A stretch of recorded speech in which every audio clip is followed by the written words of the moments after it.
Que en este nuevo día y en esta nueva semana el Dios del cielo te bendiga y te acompañe. Y es para mí una alegría que tengamos la bendición hermosa que nos regala nuestro Padre de encontrarnos en este espacio para recibir de su parte mensaje celestial. Y como habitualmente lo hacemos al comenzar cada semana, lo queremos hacer comenzando también un nuevo tema. En esta ocasión será un encuentro con Dios en el santuario.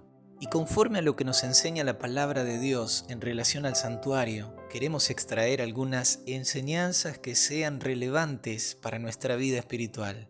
Y para comenzar esta serie de reflexiones, quiero invitarte para que me acompañes en la lectura de este primer texto bíblico que está en el libro de Éxodo, capítulo 25, versículo 8. Allí Dios le da instrucciones a Moisés acerca de un tabernáculo, de un santuario que debía ser construido mientras Israel peregrinaba en el desierto.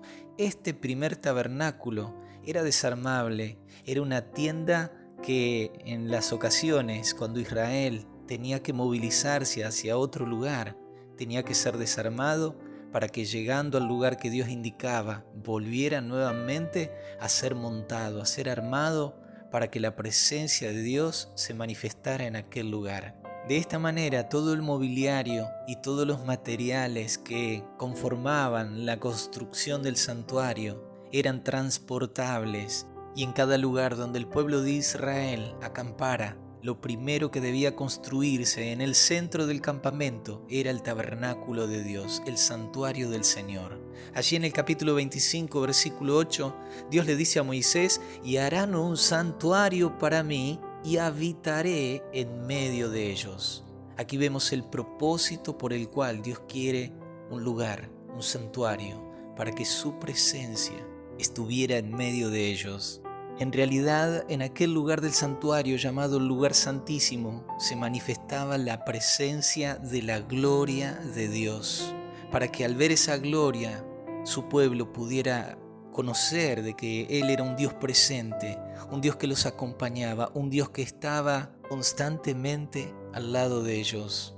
Era el Dios que proveía para sus necesidades, era el Dios que peleaba sus batallas, era el Dios que los acompañaba en sus peregrinaciones. Desde que el pecado entró en el mundo, siempre ha sido el propósito de Dios el querer estar al lado de sus hijos, aunque el pecado hizo una división entre el hombre y Dios. No obstante, el Señor siempre ha hecho lo que sea necesario para poder estar cerca de su pueblo. Con el mismo propósito, Dios enviaría a su Hijo para estar con su pueblo. En el Evangelio según San Mateo, allí en el capítulo 1, cuando hace referencia al nacimiento del Mesías, de Jesucristo, el ángel le dice a José lo que leemos allí en el verso 23. «He aquí una virgen concebirá y dará a luz un hijo, y llamarás su nombre Emmanuel», que traducido es Dios con nosotros. Conforme a la profecía de Isaías, el ángel le refiere lo que decía las Escrituras acerca de Jesús, ese Dios que tomaría forma humana con el propósito de estar con nosotros.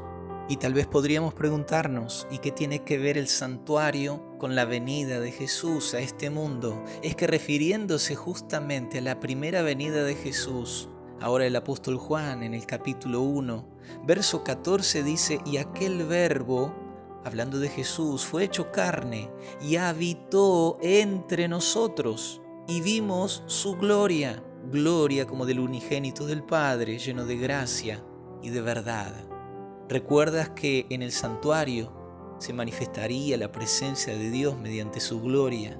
Ahora es en la venida de Jesús la gloria del Hijo de Dios que estaría entre los hombres. Y cuando menciona allí Juan de que aquel verbo fue hecho carne y habitó entre nosotros, esa palabra habitó, en el idioma griego con el cual fue escrito el Nuevo Testamento, viene de la raíz de la palabra tabernáculo. En realidad, una correcta traducción sería que Jesús, aquel verbo que se hizo carne, hizo tabernáculo entre nosotros. Es por ello que el santuario terrenal fue creado por instrucción de Dios para darnos enseñanzas relativas al Evangelio. Y en primer lugar, como lo venimos analizando, el deseo de Dios de habitar con nosotros.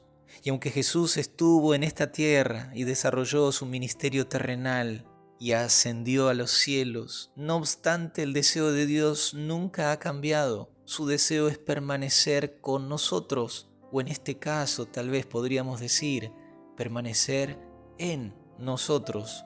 Porque el apóstol Pablo en 1 de Corintios capítulo 3 verso 16 hace la siguiente declaración: ¿no sabéis que sois templo de Dios y que el Espíritu de Dios mora en vosotros?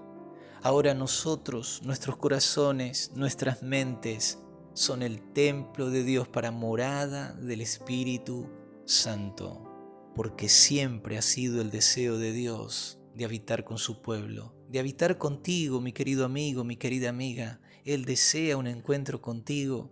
Él es un Padre de amor que anhela que tú puedas hacer de tu corazón un templo en el cual Él pueda morar.